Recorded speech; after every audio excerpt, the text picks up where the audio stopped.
വേണ്ടേ? അപ്പൊ അങ്ങനെ 100 ഉറുപ്പിയും കൊണ്ട് ഇരുമ്പിന് പോവാൻ തുടങ്ങി. ആദ്യം പോയി പറഞ്ഞു വഴിക്ക് ഒരു ദിവസം പറഞ്ഞു വഴിക്ക് പോയി.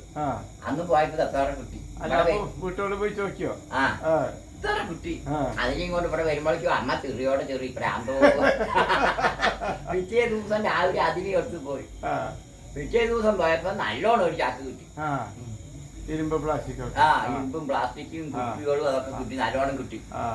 പിന്നെ അങ്ങനെ നാന്തി പിടിച്ച് അങ്ങനെ മേപ്പിട്ട് കയറി. അല്ല അപ്പൊ അത് എവിടെ കൊണ്ട് കൊടുക്കുക? മേലാമുറി കടയിൽ. അതെ. അപ്പൊ അതൊക്കെ എങ്ങനെ അറിഞ്ഞത്? അതൊക്കെ ആൾക്കാർ പോണവരോട് ചോദിച്ചിട്ട് ഒരു ദിവസം അവരോടെ പോയി. പിറ്റേ ദിവസം മേലത്തോട്ട് ഞാൻ തന്നെ മേലാമുറി കടകളിൽ കൊണ്ട് കൊടുത്ത് അങ്ങനെ മേപ്പിട്ട് കയറി എത്തി. അല്ല അപ്പൊ ഒരു കിലോ കണക്കിന് നമ്മള് മേടിക്കും. അപ്പൊക്കെ 3 ഉറുപ്പ്യ 4 ഉറുപ്പ്യ 5 ഉറുപ്പ്യ ചമത്ത് പോരെ. അല്ല അപ്പൊ അവിടെ കൊണ്ടുപോകുമ്പോ അവിടെ പോയാ 10-12 ഒക്കെ കിട്ടും. എനിക്ക് പോയി ലാഭം കിട്ടും. ഉണ്ട്. അതുപോലെ കുപ്പികള് ഇപ്പൊ ഈ ഉടയുന്ന കുപ്പികളൊക്കെ പോയില്ലേ?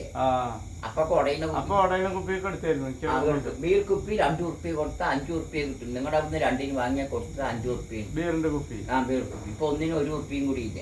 പിന്നെ അതുപോലെ പോകുന്ന പട്ടക്കുപ്പി, 1/2 ലിറ്ററിന്റെ പുള്ളുക്കുപ്പി ഒക്കെ കിട്ടും. ഇപ്പൊ പല വിലക്കെടുക്കുകയും അവിടെ ഇവിടെ 50 പൈസ കൊടുത്ത് അവിടെ കൊണ്ടുപോയി ആ കുപ്പിക്ക് 1.5 ഉറുപ്പ്യ കിട്ടും. ലാഭമുണ്ട്, നല്ല ലാഭത്തിൽ കിട്ടും. അതിന്റെ ഇടയ്ക്ക് വേറെ എന്തെങ്കിലും പണി കിട്ടിയതിനും പോകും. അപ്പൊ പിന്നെ ഇതിനെ പോവാൻ തുടങ്ങി, അതിന് പോയില്ലേ. പിന്നെ കൊയ്യാൻ തുടങ്ങിയ 10 ദിവസം കൊയ്യാൻ മാത്രം പോകും. അല്ല അപ്പൊ അത് എത്ര കാലം കൊണ്ടു കിടന്നു? ഈ പെൺകുട്ടികളെയൊക്കെ കൊടുക്കോളം കൊണ്ട് നടന്നു. ഈ ഇരുമ്പ് കച്ചവടോ? അതെ, പെൺകുട്ടികളെ കൊടുക്കോളം കൊണ്ട് നടന്നു. അതെ. വേറെന്തേലും കച്ചവടം ചെയ്തോ? പച്ചക്കറിക്ക് പോയിട്ട് തോൽവി വന്നു. പിന്നെ അതിന് പിന്നെ ഇരുമ്പിന് തന്നെ പോയി. പച്ചക്കറി എവിടുന്ന്? പാലക്കാട് മേലാമുറി പോയി കൊണ്ടുവന്ന് വെക്കുക. അതോ എലങ്ങൂണില്ല. അത് വാങ്ങിയ വിറ്റ് കിട്ടൂല. വാങ്ങിയ ചെലവാകും.